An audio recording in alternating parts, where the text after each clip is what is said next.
This next question is kind of open-ended. Basically, your vision for the city of Wickliffe. You know, what do you see for the next okay, you'll be elected, you'll get, I think, 2 years, and then you got to run again? Or you Next get 1 year? We have to do this again.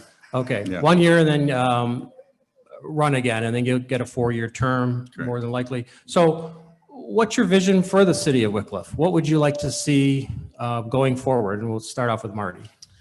I wrote down a really good answer, and it was, I wanted to say, Wickliffe is more than just, the gateway to Lake County. We're a small town. We're 4 square miles. We're surrounded by every single major highway around Cleveland here. We can get anywhere within 30 minutes, and everything you need is very accessible.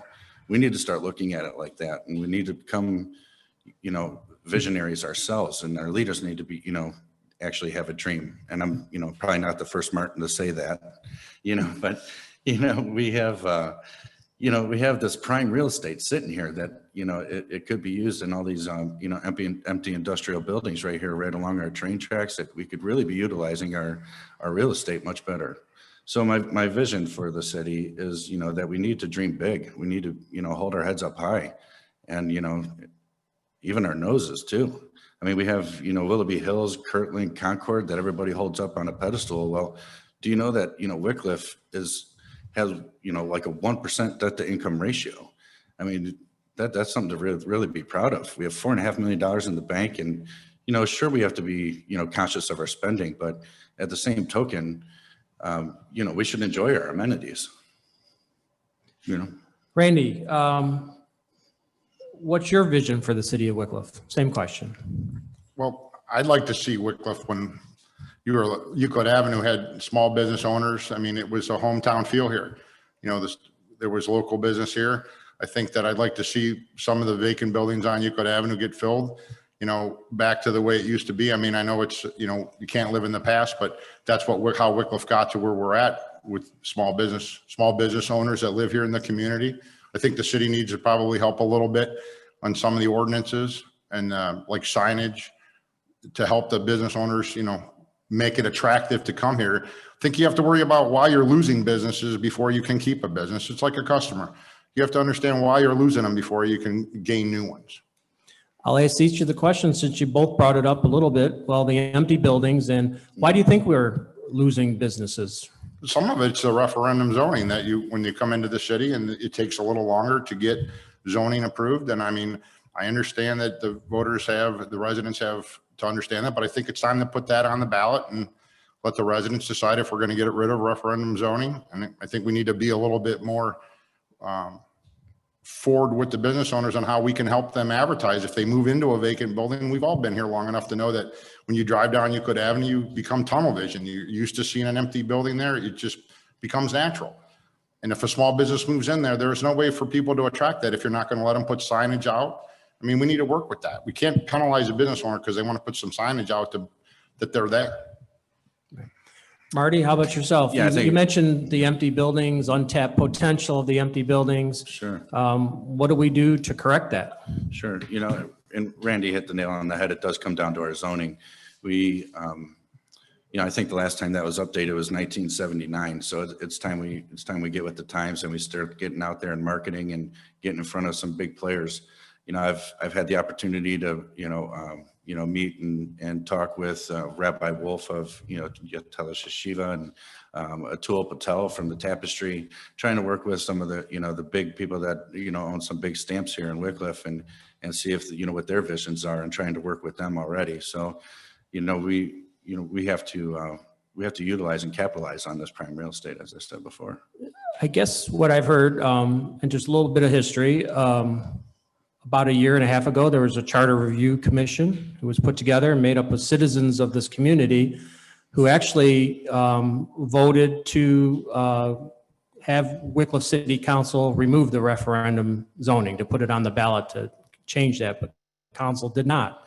So I'm hearing, do both of you support the removal of referendum zoning? I do. Yes. Yeah, okay. Moving on, what kind of factors do you believe create a strong city? types of amenities, things that the city needs to do to be stronger. So this is one of our questions. What do you see as key factors to building a strong city? And we'll start off with Marty. Sure. Yeah, I've mentioned it 100 times, but we have to be communicative. We have to be keep people informed. We have to be direct. We have to provide options. And in order to do so, I think we're going to get more involvement, which is another key factor in building a strong city. You got to have more people involved. I would love the opportunity to, team up with a group like, Wickliffe Forever and be part of that Rock the Mansion and bring back home days maybe one day and bring our community together. That's what's going to build a strong community. I mean, we already have the schools coming into play, which is going to be, a very nice option, but what are we going to do with that empty land? Where's our dreams? Where's our visions? Where's our unity? I think that's what we need to come together as a nice small town and put our heads together and do something very productive there. Randy, what do you see are some key factors to building a strong city? Well, obviously the new school system should help, anchor that in, but also I think you have to have a city that's safe for the family residents that are here. I think you have to make sure that we do try to attend to the drugs and the guns that come into the city. So, because ultimately you want a strong city, you have to make a city that people want to come to live in. You have to have a city that people want to stay here. Then if people want to stay here and people want to come here, everything, it would make the community a stronger place to be. Right. Marty, you've talked a little bit about communications. In your opinion, do you think the residents of the city aren't getting enough information from the mayor, or enough information from city council, or just from the who? News Herald, from everywhere? Right. Yeah, absolutely. That's the most feedback I've heard from every constituent, every voter out there is, they heard, the typical saying, I've heard that, our roads are supposed to be done. When's that supposed to be done? Nobody has no idea. That's the biggest question is, when, where, what, and, I pick up the newspaper, there's nothing about it, and then they have to wait every quarter for the Wickliffe Connection, which actually provides some really good, hard information. So it's hard to wait every quarter for that. So what venues do you think would be appropriate to increase communications? I mean, my first and foremost idea of, if elected, I want to come out with a biweekly newsletter amongst our Ward 2 residents, and work with our local small businesses to keep it posted and to spread that word. I've served our senior community as a nurse and as their paper boy, as their lifeguard. I plan to continue to do so. And you don't see them sitting on their iPhones checking the updates on my, communication page, for my campaign. But, where do they get this information? It's from the paper, right? And which I had, the privilege of delivering and serving to them for many years. So I don't know if COVID put a damper on that, but, that's been a large complaint, is that, they haven't seen anything in the paper. They didn't even know we were running. They just saw signs pop up. So there's a big failure to communicate. And, Sure. So that's one idea I have. Right. Put out little communication letters. How about you, Randy? What do you think there's a lack of communication, or there should be more communication? I think there's a lack of communications with the residents. I believe that once COVID, relaxes and the city council meetings go back to in person at City Hall, I think we should look into the idea of trying to make it continue a Zoom meeting up there, or Facebook Live, if it'll work. Sure. And then we can, that way the residents can stay informed. And again, it's some of that, like the Zoom meetings now. I mean, if you're on a Zoom meeting for city council now, there's only 30 people that will attend that. So, I mean, the residents, it's either not brought out to them that there's a Zoom meeting that they can log on to. And some of the seniors aren't going to sit at home and try to figure out how to get on a Zoom meeting. The connection doesn't only come out once a quarter because it's the expense that it costs to run it.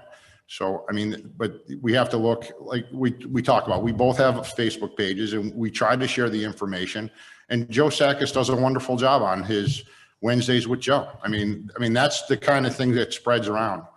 That's a great way to communicate with the residents. Yeah, I'll give a shout out to Joe. He does a great job communicating. He's a good communicator. And a lot of councilmen run on communication, and they find out it's hard. It's not easy to keep up a newsletter and find content and stuff like that. But he's definitely tapped into a method that's worked well in today's smartphone age. So kind of swinging back to the key factors of building a strong city, you know, I heard communication, the referendum zoning, maybe get rid of that, try to fill our empty buildings, safety as you know, if it's not safe, who's going to want to stay here? But what about recreation and how important that is to our community? A few years ago, the city built a new pool at Ginger Park, spent a couple $1 million building it, and now that pool's been closed for a season.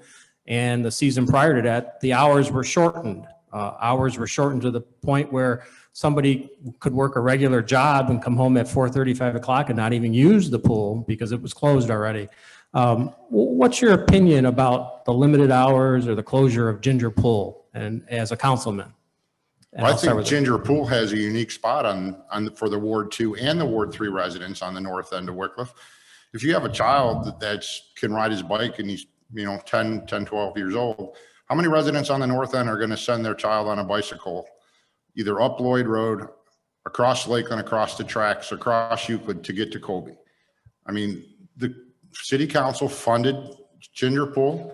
It was in the budget for this year and it was closed. I disagree with the fact that it has a unique spot there. It's handicap accessible. The seniors enjoy it more because there's less children at Ginger, because some kids do go up to the lazy river at Colby and enjoy it, and the seniors enjoy the Ginger Park Pool. Right. Marty, thoughts about Ginger Pool? You know, I did maintenance on Ginger Pool, and you know, and to be quite honest, I was pretty floored that we actually built a new one. You know, it's a deficit to the city.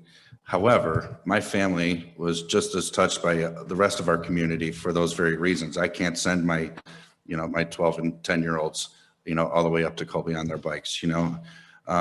However, you know, we have to find ways and to bring in more people to utilize these amenities. You know, I know Colby is, you know, one of the very few, you know, pools that has a lazy river, and that's, you know, a great amenity itself. And I'm glad we're investing in the repair of it. But we have to find a way to utilize Ginger a little bit more than the dozen people that do. You know, I want to be able to have my kid ride his bicycles, you know, and their friends over there without having to worry about them. So here we have a situation where Ginger Pool was closed by a management decision from the chief executive officer, which is the mayor in our community. There's been discussions in the past about strong mayor type of form of government or a city manager type of form of government.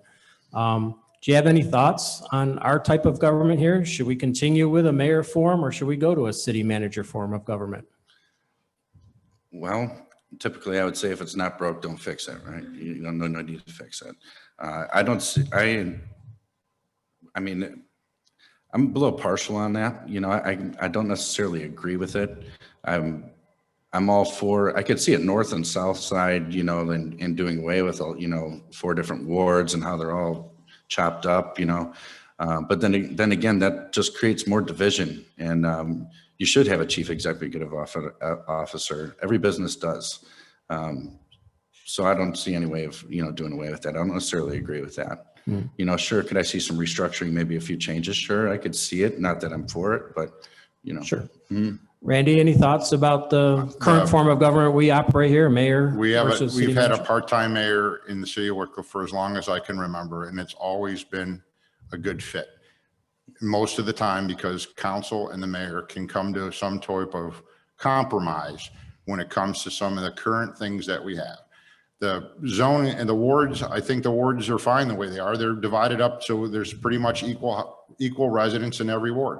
And I think the more representative they have up to City Hall, the more they have the diversity to make sure that everybody agrees on what's going on. That just not 3 people are making the decision, like we have 7 there now and the mayor. I think it's a good fit, exactly. It's been like that for a long time. I don't see any reason to change it. How do you see your role as a council person? You know, a lot of people are confused sometimes about what is council's role and how does the mayor's role fit with council. So we have a situation where council wanted leaf pickup, but maybe a mayor didn't for a period of time. And council wanted the pool open, but it wasn't opened. Can you deal with that as a council person if elected? Or, what do you see your role as a council person? Sure. I'm already on the youth football league and board member as their safety commissioner. So, safety does come first. And we had to make the very difficult decision of our boys not to play football this year. Coming from a small town, Friday Night Light kind of town, that's a very difficult decision. And I imagine those decisions will have to be made throughout my term if elected. And that's something that I'm willing to do. That's something I do as a leader at work every day right now. I make decisions from that I don't necessarily like or agree with, but that they're best for the outcome of the company. Randy, thoughts Well, about the I role of think council? Your role of councilman, you are the voice of the residents that put you there. If they have a concern, then if they call you, you need to take care of it. If their concerns are like it was this summer, I already heard the same things I did when we walked. I'm sure we heard the same things. They were upset about leaf pickup. They were upset about the pool. And most of all, they were upset about being heard. And that is your job. They are your boss. They are the taxpayers. They're the ones that we're here for. And that's who you represent. And if it doesn't always fit the narrative at City Hall, that's what you're there for. You're there for the residents, period. Yeah. For a long, long time, Euclid Avenue corridor has been discussed. Basically, the revitalization of the corridor, what can be done. There's a lack of small businesses along the corridor. There's a lot of vacant storefronts. There's a lot of deteriorating storefronts, just weeds in parking lots, poor maintenance, things like that. What are your views on Euclid Avenue corridor and its revitalization? Do you have any ideas about what can be done or what you'd like the city of Wickliffe to do going forward? Randy? Well, I think some of that will do with the referendum zoning will help. But I think a lot of it is the fact that some of the business owners just need to get more involved with their curb appeal and clean up some of the properties on Euclid Avenue, just like you just said. Some of them are just weeded up. They need to be cleaned up. The Euclid Avenue revitalization program that's still in committee, they haven't picked a company to work on that, or if they're even, I don't know if they're moving forward there with that, but it's in committee still. But I mean, I think there's ways to look at that. I mean, if they come up with another plan, they had it done a few years ago. I don't know how many of those plans were implemented from the last study that we had, but I believe that, there's some business owners in Wickliffe, I know Formica Plumbing, Matt Formica is working with the Yanish family to purchase that abandoned building on Euclid Avenue. And Matt has plans of bringing that back. I know Wyatt Plumbing on Lloyd Road is looking into purchasing that parcel next to them, and they're willing to clean that up. So there are some positive things going on. Marty, thoughts about Euclid Avenue corridor? Yeah, this is, this has been looked at for maybe the last 30 years or so, the last few mayors we've had. This is always a hot topic, right? The biggest concern, that I know a lot of residents have is the dirt around Jab Supply, and I know they've bought their own truck. They clean the street cleaner. They're trying to water it down. They built a nice hill, so it's not so, ungodly to the eyes, They've done what they can, and they're trying to accommodate, but there's no reason that they have to enter from Euclid Avenue. If they own that much property, they should be able to find a way to, develop a road right there, right along the train tracks, or make their way right to Lakeland Boulevard. So, I mean, that's just one nuisance, as though they're trying their best not to be, that I know a lot of residents complain about. And, the vision, back to my vision for the city is, I'd love to see it downtown on Euclid. I mean, the garden was beautiful, a great idea. It's very appealing, but I would like to see something that we could actually utilize and be useful, especially with the two schools, up in the air as to what's going on with them. We need to have a downtown area, and that's been talked about for many years too, but now's the opportunity, and we need to seize the day. Right. Are there any particular economic development tools that you'd want to implement that you see other communities using, or anything like that regarding Euclid Avenue? I know they're considering doing a master plan to look at things there, but is there anything that we're not doing that other communities doing, or is it strictly maybe a demographic issue here? You know, that we don't have the amount of people to support business anymore, or maybe we're over retailed, or, you know, retail has flown the coop here. I mean, any thoughts on that, or? Yeah, you know, Randy, you know, mentioned, you know, the small businesses, and that's, you know, been the foundation of, you know, of Wickliffe, but we also really need to look at some, you know, bringing in some big businesses to help with, you know, some income revenue that we can utilize in that way. You know, I've attended, you know, Willowick City Council meetings, Willoughby City Council meetings. You know, I've gotten some, you know, input on their, you know, their city structure, their layout, you know, and what they do. But they, you know, they've been fortunate enough to have downtown areas, you know, downtown Chardon, downtown Willoughby. They've been fortunate enough to have that stuff there since the 1800s, and they just built around it. You know, we don't have that luxury, but, you know, if we can find a way to make that income happen and to bring in some big players, we're going to have the square footage to do it. Like I said, we have some prime real estate. So Right. Now you both, well, maybe Marty brought up JAB on Euclid Avenue, a big giant rock pile. It was the former Neff Sand and Gravel site, which was actually closed for many, many years, was shut down by, I think, by the city of Wickliffe years ago, just because of dust. And then somewhere around 3 years ago, I don't even know what it was, the city of Wickliffe allowed the filling of this shale there. And it looks like a lot of other things. There's rock and there's metal. There's a lot of other piles there. What are your thoughts on the JAB? Is that like, you think that's a legal use of land along Euclid Avenue, our main corridor, or it should be an obsolete, shouldn't have been allowed, or should have been allowed? You know, I'm just curious to know. Well, I'll start with JAB is the past administration. JAB is from the past administration. This council and this mayor had nothing to do with JAB coming to Wickliffe. But if you attend the council meetings, JAB isn't doing anything illegal there. I mean, they follow the rules and they follow the guidelines that are presented to them.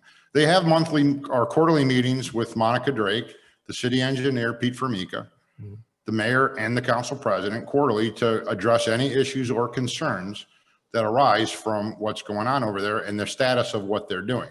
And they do employ 30 employees there that pay city income tax. And some of those employees are Wickliffe residents. So, I mean, it's hard to, and beside that, honestly, I don't know what the residents think would happen if they shut that down tomorrow. And that was what was there for their lifetime to look at, because I mean, I think the city needs to work with resolving what they're doing and what their plan is. And I talked to Julie, the owner there, and she said they have quarterly meetings to keep the city updated. And that the Ridge Hill one up on where behind the Fair Bridge, they have no plans for that property as of right now. Would both of you, well, Marty, what about your thoughts? Any thoughts on the JAB site? Yeah, no, I pretty much stated that, I think, you know, yeah, I don't have much further to say on that, you know. They're not doing anything illegal, but does it feel right? Or like, is it something like, is that what we want on Euclid Avenue? Is that the vision? Or? No, I mean, you don't see that in any other city all the way down Euclid Avenue. You could drive that, you know, from Cleveland to Painesville. You're not going to see any other supplier of, you know, dirt and removal and rocks and, you know, I mean, that's again, prime real estate. It's Route 20. It's been there forever. It's not going anywhere, you know. And again, you know, Randy made a great point. They're doing everything they can, you know. I mean, they're being, you know, very respectful of our citizens. So and they're trying to, you know, they're trying to make their best efforts. It's just, no, that's not the best location for it. No. Well, and I think it goes back to the communication we talked about earlier. Has anybody really communicated from them to the city or the city to the residents on what their plan is when it's, you know, when they have that side fold in and level? And I'm sure JAB plans on developing that site. I mean, but there it is, the communication again, that has anybody communicated with JAB and asked them what their long-term position? I'm sure they don't plan it to be what it is right now in the long term. Well, city personnel is one of the questions on the list. City Hall, services, safety forces. Marty mentioned a fairly healthy carryover right now. I think you said about $4.5 million the city has in their carryover. Do you think we're staffed at proper levels right now, or do you see the need for increased staffing levels in safety forces or the service department or recreation, things like that? I'll start with Randy. Well, I believe the service department is understaffed for sure. They've lost 3 people in the last 3 years. In a interview recently, Ron Strauser on Joe Sakis's Wednesdays with Joe mentioned that the service department was understaffed. So I think we need to look at that. And if that department needs restaffed, then we need to attend to that, because without the city services that we have, like maintaining the parks, leaf pickup, snow removal, salting, when they go to 3 shifts, if they're understaffed, that's going to be awful hard to take care of a city the size of Wickliffe. When believe there's 120 streets in the city of Wickliffe that need to be plowed during the winter. So if we don't have enough staffing there, that's one issue that I think we need to look at, restaffing the service department. Okay, Marty, thoughts on staffing levels at City Hall, service, police? Yeah, if you look over at our financial report, it looks like a lot of our money is going to the service department rather than, or I should say more so than fire and police. But in all actuality, I think the police and fire are staffed accordingly. I love the fact that they, utilize 3 officers zoned in each area, with one that a 4th officer that's, circulating the whole city. So they're funded accordingly and they're operating accordingly within budget. The service department, yes, they could probably use a few staff, and that's very factual information that, something I've always prided myself on living here, and I'm sure many other residents have too, is how great our service department is. So that they're doing a great job with what they have, but yes, they could use a little bit more help. Right? One of the topics that I brought up was Euclid Avenue, and maybe some maintenance issues regarding buildings.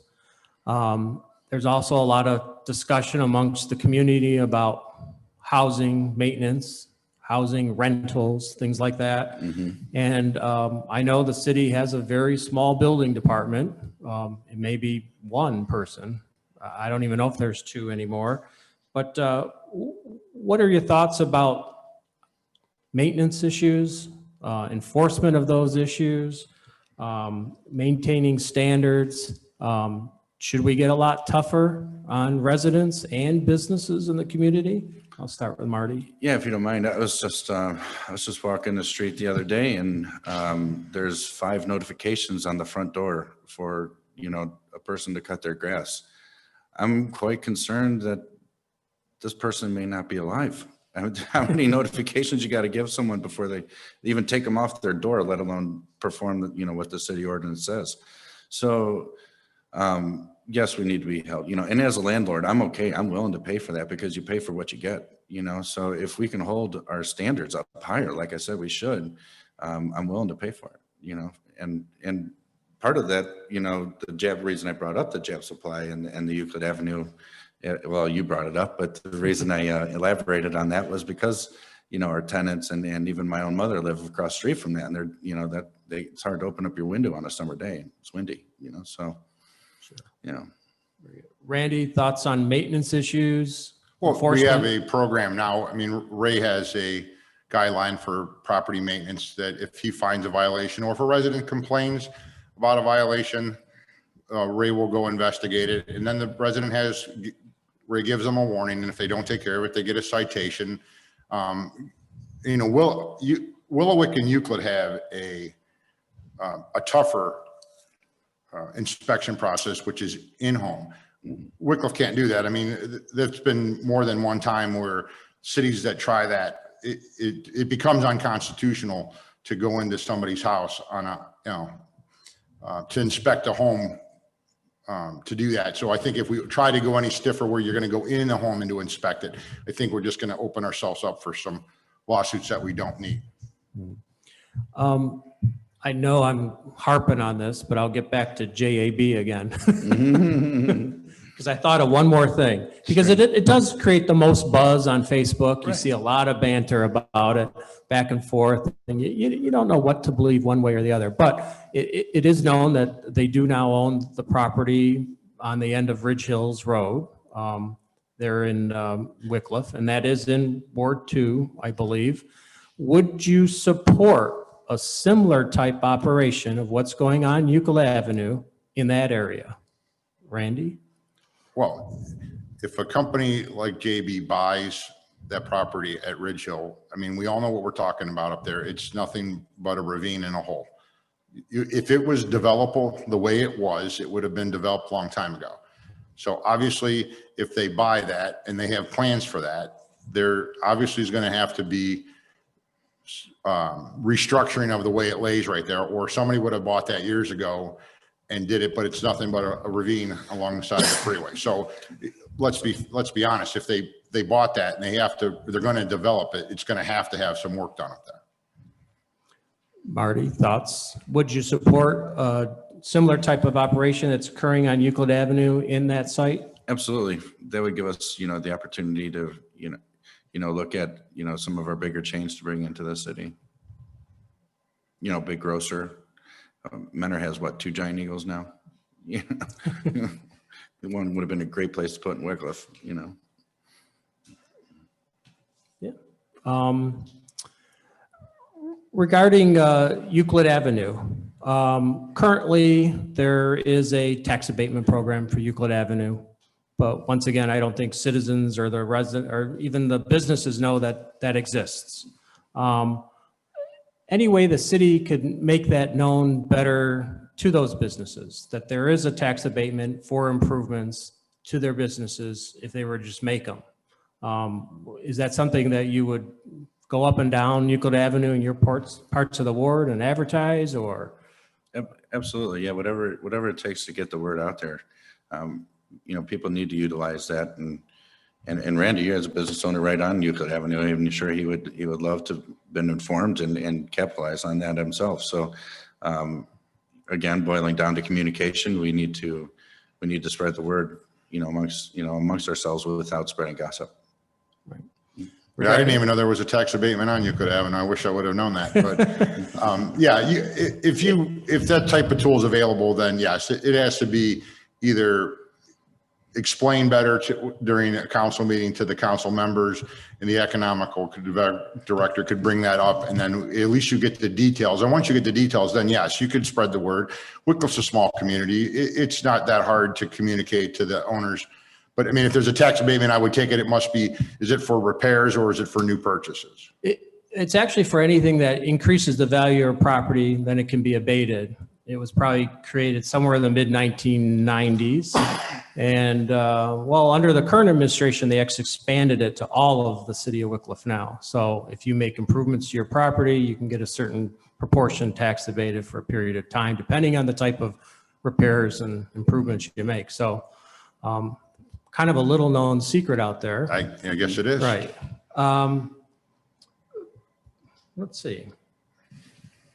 I think that's about it. I'll give each candidate a couple minutes for closing thoughts and a concluding statement, and we'll start off with Randy this time. Well, first of all, I'd like to thank Wickliffe Forever and Couchland Coffee and the residents of the city of Wickliffe for putting up with us banging on their doors and handing out flyers for the last 4 months and putting up with the both of us.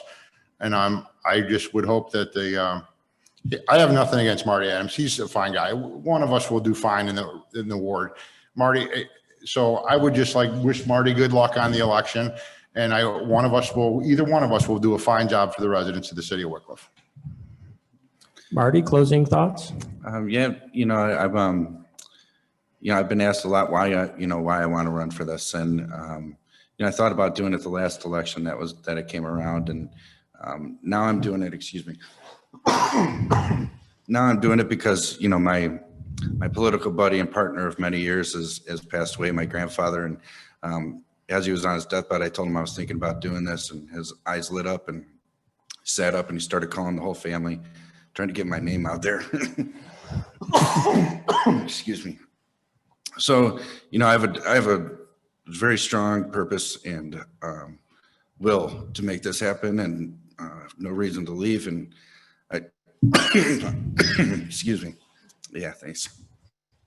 So, in closing, I do want to be that voice for the people. I do want to represent, my grandfather who built a home here and lived his whole life here. And I do want to wish Randy good luck as well. And, Great. Be there for everybody. Thank you. On behalf of Wickliffe Forever and Randy Gerhardstein, Marty Adams, I'll too concur that I think we have both very good candidates here for Ward 2. Was happy to be here tonight, happy that they spent time with us discussing their opinions about the city of Wickliffe and the vision where they want to take it. And please, everybody, go out and vote, show your support, and we'll just keep moving this city forward. On behalf of Couchland and Wickliffe Forever, thank you very much. Thank you.